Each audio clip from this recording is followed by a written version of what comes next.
حدیث کے الفاظ دیکھیں، میں اپنی امت کے ایسے لوگوں کو جانتا ہوں، لَأَعْلَمَنَّ، میں لازماً ان لوگوں کو جانتا ہوں کہ جو میری قوم کے لوگ ہیں، میری امت کے لوگ ہیں، میں ان کو جانتا ہوں کہ وہ قیامت والے دن تہامہ کے پہاڑوں کے برابر اعمال لے کے آئیں گے. اس کا مطلب ہے بہت اچھے اعمال کیے ہوں گے، تہامہ کے پہاڑوں کے برابر، اور تہامہ کے بہت اونچے پہاڑ ہیں. پھر نبی کریم صلی اللہ علیہ وسلم، صحابہ ڈر گئے، اللہ کے رسول صلی اللہ علیہ وسلم آپ ہمیں بتا دیں، ہمیں ان کے بارے میں بتائیں، اس لیے کہ ہمیں تو ان کا پتہ نہیں ہے. تو نبی کریم صلی اللہ علیہ وسلم تمہارے جیسے، تمہارے جیسی ان کی صفات ہیں اور تمہاری جیسے ان کے جسم ہیں، تو تمہارے جیسے معمولات ہیں، جو معمولات تم کرتے ہو وہ کرتے ہیں. تو پھر فرق کیا ہے؟ نبی کریم صلی اللہ علیہ وسلم ان کا فرق یہ ہے، اذا خلو بمحارم اللہ انتہکوہا، فرق یہ ہے کہ جب تنہائی میں ہوتے ہیں تو اللہ کی حرمتوں کو پامال کرتے ہیں.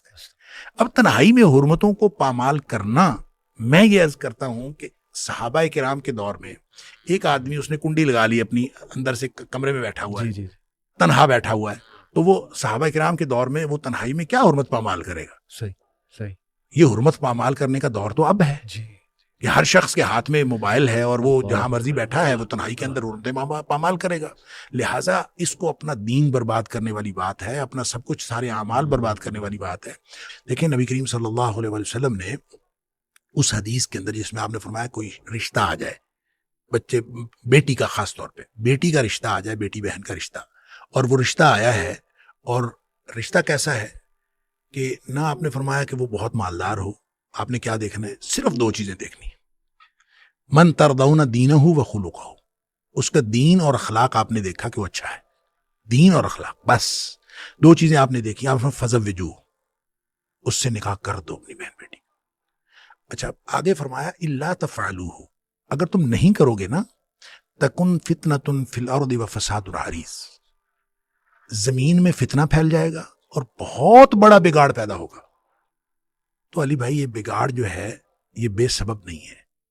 ہم خود اس میں، چاہے کوئی دیندار طبقہ ہے، چاہے کوئی بے دین طبقہ ہے، چاہے کوئی بظاہر جو ہے وہ علم والے ہیں، چاہے کوئی بے علم ہے، ہم سب نے مل کے اس بگاڑ کے اندر اپنا اپنا حصہ ڈالا ہے، اور پھر جا کے یہ بگاڑ پیدا ہوا. لہٰذا جو بھی والدین اپنے بچے بچیوں کی شادیاں ڈیلے کرتے ہیں اور خامخواہ ڈیلے کرتے ہیں، اور نبی کریم صلی اللہ علیہ وسلم نے جن 3 چیزوں کے بارے میں آپ نے فرمایا کہ جلدی کرنی چاہیے، نماز جب اس کا وقت ہو جائے، جنازہ جب وہ تیار ہو جائے، اور بچہ بچی جس کی رشتے کا بندوبست ہو جائے تو اس کا نکاح کرنے میں، یہ 3 کام ایسے ہیں جس میں جلدی کرنی چاہیے. تاخیر کرنا گناہ ہے، اور یہ جب پھر بھی ہم تاخیر کر رہے ہوتے ہیں، رشتے آ رہے ہوتے ہیں، ہم نہیں کر رہے ہوتے، بچوں کے بھی رشتے موجود ہوتے ہیں، نہیں جی ابھی تو بچہ پڑھ رہا ہے، ابھی تو وہ کر رہا ہے، اور اندر اندر کیا کچھ ہو رہا ہے.